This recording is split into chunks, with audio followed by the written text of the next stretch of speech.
رسول کریم صلی اللہ علیہ وسلم کی محبت ہمارے ایمان کا دار و مدار ہے، اس لیے حکم یہ ہے کہ ہر مصیبت پہ صبر کیا جائے۔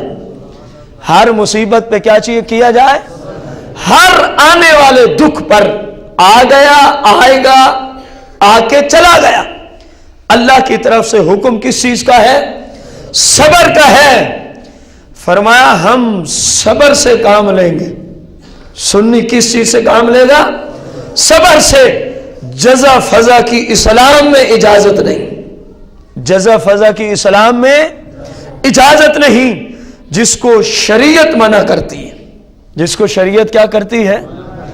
منع کرتی ہے۔ اس کے مختلف طریقے ہیں جن کا ذکر جتنا ممکن ہوا انشاءاللہ آ جائے گا۔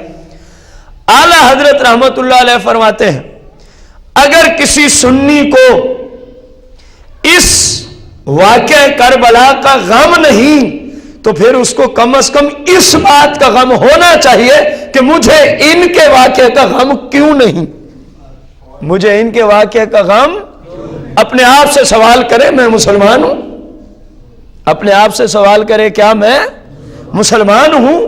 کہ ادھر سرکار کی محبت عین ایمان، سرکار کی محبت عین ایمان، اور ادھر فرمایا حسین منی و انا من الحسین، حسین میرا اور میں حسین کا ہوں۔ جس سے محبت ہوتی ہے اس کی دکھ تکلیف کو اپنا دکھ تکلیف سمجھا جاتا ہے، اپنا دکھ، اور اس لیے فرمایا جس کو ان کی شہادت کا غم نہیں اس کو سوچنا چاہیے کہ مجھے کیوں غم نہیں، اس کو پھر اس چیز کا غم ہونا چاہیے کہ میرے ایمان میں کمی ہے، میرے ایمان میں کیا ہے۔ لیکن فرمایا ہمیں شریعت کا حکم کس چیز کا ہے؟ صرف، اونچی بولے، صرف جزا فضا حرام اور جہنم میں لے جانے والے۔ مثال کے طور پر ماتم کرنا، نوح خوانی، مرثیے وغیرہ، سیاستہ کی روشنی میں یہ سارے کام حرام اور جہنم میں لے جانے والے۔ خود کیا جائے ان کاموں کو یا تماشائی بن کے وہیں پہنچ کے اس تماشے اور اس گناہ کو دیکھا جائے، یا میڈیا کے ذریعے سکرین پہ بیٹھ کر اس گناہ کے کام کو دیکھا اور سنا جائے، ہر اعتبار سے اسلام نے مسلمانوں کے لیے اس کو حرام قرار دیا ہے۔ ہر اعتبار سے اسلام نے مسلمانوں کے لیے اس کو کیا دیا ہے؟ سرکار کی تو یہاں تک حدیث مبارکہ ہے نوحے والوں کے لیے، نوحے کرنے والوں، سننے والوں، کان کھولو۔ سرکار مدینہ علیہ السلام فرماتے ہیں جو یہ کرے، اور اس حدیث کو جہاں اور محدثین نے نقل کیا، اردو کی کتب میں امام اہل سنت نے بھی فتاوی رضویہ میں اس کو نقل کیا ہے، جو آپ کو عرض کرنے چلا ہوں۔ قیامت کے دن رب ان کو جہنم میں داخل کرے گا اور کتوں کی طرح یہ جہنم میں بھونکتے رہیں گے۔ یہ نوحے والے، جو حکم ہے نوحہ کرنے والوں کا وہی حکم ہے اس کے سننے والوں کا۔ شراب پینا صرف حرام نہیں، اس کا بنانا بھی حرام ہے۔ اس کا ایک فیکٹری سے اٹھا کے رکشے پر، موٹر سائیکل، سائیکل پر، ریڑھی پر، ٹرک پر، مسئلے پر، کسی چیز پر شراب کو اٹھا کے کسی ہوٹل دکان تک پہنچانا بھی کیا ہے؟ حرام ہے۔ تو میرے بھائی جس چیز کو سرکار نے حرام کر دیا تو اس چیز سے تسلی نہ دینا اپنے آپ کو، میں تو فقط سن رہا ہوں، میں تو فقط، تو بھی برابر کا شریک ہے، تو بھی اس حرام میں برابر کا کیا ہے؟ اسلام نے ان باتوں کی اجازت نہیں دی۔ رسول کائنات فخر موجودات علیہ الصلاۃ والتسلیم کی شریعت مطہرہ کی روشنی میں امام اہل سنت مجدد دین و ملت مولانا شاہ امام احمد رضا خان سے سوال ہوتا ہے جس کی 4 جزیں ہیں۔ کتنی جزیں ہیں؟ فتاوی رضویہ جلد 24 صفحہ نمبر 488 پر یہ سوال اور چاروں کا آگے جواب جو ابھی آپ کو عرض کریں گے وہ موجود۔ سوال سنیں، کیا فرماتے ہیں علماء دین و خلیفہ مرسلین ان مسائل میں؟ ان اعلیٰ حضرت کو یہ جمعہ جچتا بھی ہے، آپ واقعی خلیفہ مرسلین ہیں، حقیقی خلیفہ حقیقی عالم دین ہی ہوتا ہے نا، نائب عالم دین ہی ہوتا ہے نا، اور اعلیٰ حضرت جیسا مجدد، سبحان اللہ، کیا بات۔ سائل نے بالکل خوب جملے لکھے۔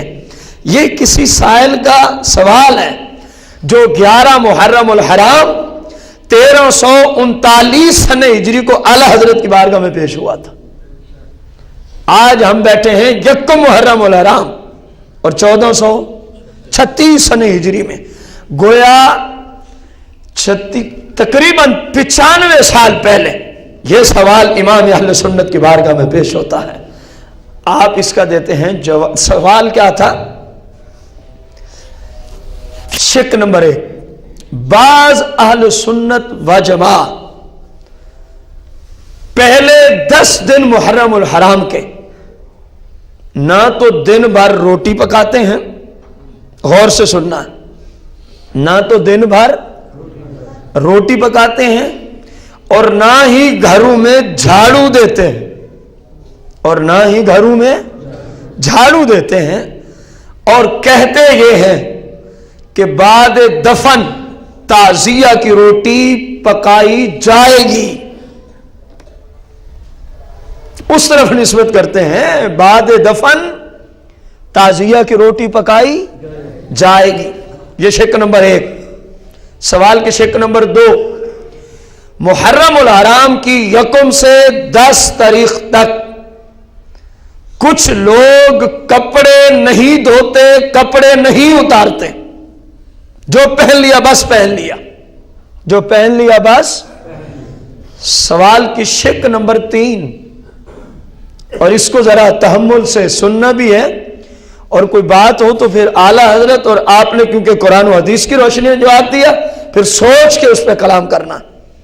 سوال کی تیسری شک، کیا محرم الحرام میں شادی بیاہ کرنا حرام ہے؟ یہ تیسری شک ہے۔ چوتھی شک، کیا ان ایام میں یعنی 1 سے 10 محرم الحرام تک سوائے امام حسن و حسین رضی اللہ عنہما کے کسی اور کے لیے ہم اصحال ثواب کی محفل نہیں سجا سکتے؟ کسی اور بزرگ کے لیے ہم اصحال ثواب نہیں کر سکتے؟ کتنی شکیں ہیں سوال میں؟ پھر دوہرا دیتے ہیں۔ پہلی شک کہ بعض لوگ یہ پورے 10 دن نہ تو انہوں نے کھانا پکانا ہے صحیح معنوں کہ محرم ہے، اور نہ انہوں نے کوئی صفائی ستھرائی رکھنی ہے۔ تھوڑی سی توضیح میں پیش کر رہا ہوں۔ پہلے تھا نا گھر میں جھاڑو نہیں دیتے، ہم نے اس کو کہا نہ انہوں نے کوئی صفائی ستھرائی، نہ کوئی غسل، نہ کوئی کپڑے صاف، نہ کوئی گھر صاف، تو محرم جو آ گیا۔ دوسری شک، ان 10 دنوں میں کپڑے نہیں اتارتے، اس نیت سے کہ ان 10 دنوں میں دھونا ہی ناجائز۔ تیسری شک، محرم الحرام شریف میں ان کے نزدیک شادی کرنا گناہ۔ چوتھی شک، ان ایام میں سوائے حسنین کریمین طیبین طاہرین کے کسی کو ہم اصحال ثواب نہیں کر سکتے؟ الجواب، امام اہل سنت کی زبانی، امام اہل سنت کی قربان جائے بندہ مجدد ہو تو ایسا ہو جو کسی کی ملامت کا خوف نہ کرے۔ پتہ تھا لوگ میرے خلاف آوازیں کسیں گے، میں ایسا جواب دے رہا ہوں شریعت کی روشنی میں جو ان کو پچے گا نہیں۔ فرمایا لیکن کوئی بات نہیں، جو بولتا ہے بولنے دو، ہم نے تو سرکار کی شریعت ہی سکھانی ہے۔ جواب سنیے، پہلی تینوں باتیں سوگ کی علامت اور سوگ ہیں۔ پہلی تینوں باتیں سوگ ہیں۔ کون کون سی؟ کھانے نہ پکانا، صفائی ستھرائی نہ رکھنا، جھاڑو نہ دینا، فرش نہ دھونا۔ محرم جو آ گیا بھائی، محرم آیا، کوئی نجاست کا مہینہ تو نہیں آ گیا معاذ اللہ ثم معاذ اللہ کہ صفائی ستھرائی کو چھوڑ دیا جائے۔ امام اہل سنت کیا فرما رہے ہیں؟ یہ پہلی شک۔ اور دوسری، ان 10 دنوں میں کپڑے نہیں اتارتے، کپڑے نہیں دھوتے، غسل نہیں کرتے۔ اور تیسری، محرم میں شادی کو گناہ سمجھا جاتا ہے۔ آپ فرماتے ہیں پہلی تینوں باتیں سوگ ہیں. کیا ہے؟ ذرا اونچی بولے. اور آگے اسی حدیث کا مفہوم نقل کر دیا. اور شریعت میں سوگ حرام ہے.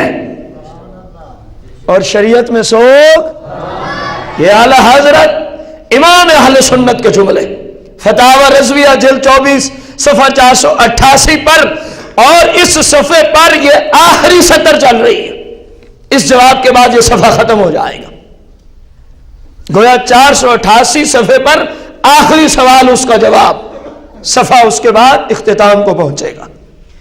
اب امام اہل سنت کی زبانی آپ نے سنا، اور لوگوں میں اس طرح کی بدعات، اس طرح کی جھوٹی رسومات اور اس طرح کی جہالت والی باتیں آج بھی ہمیں نظر.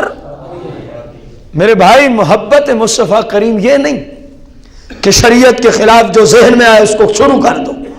محبت تو اسی بات میں، من یطع الرسول فقد اطاع اللہ.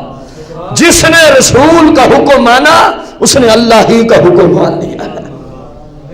کہیں فرمایا جاتا ہے قل ان کنتم تحبون اللہ فاتبعونی یحببکم اللہ ویغفر لکم ذنوبکم.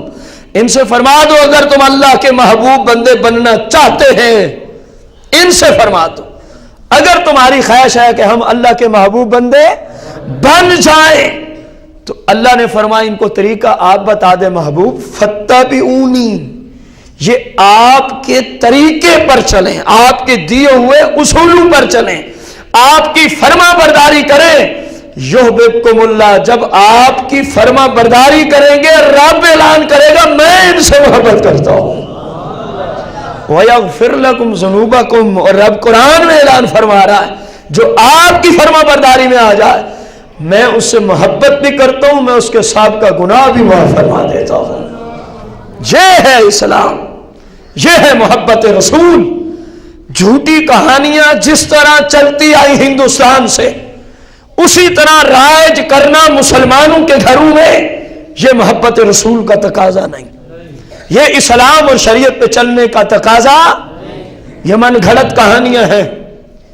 غم اپنی جگہ مسلم.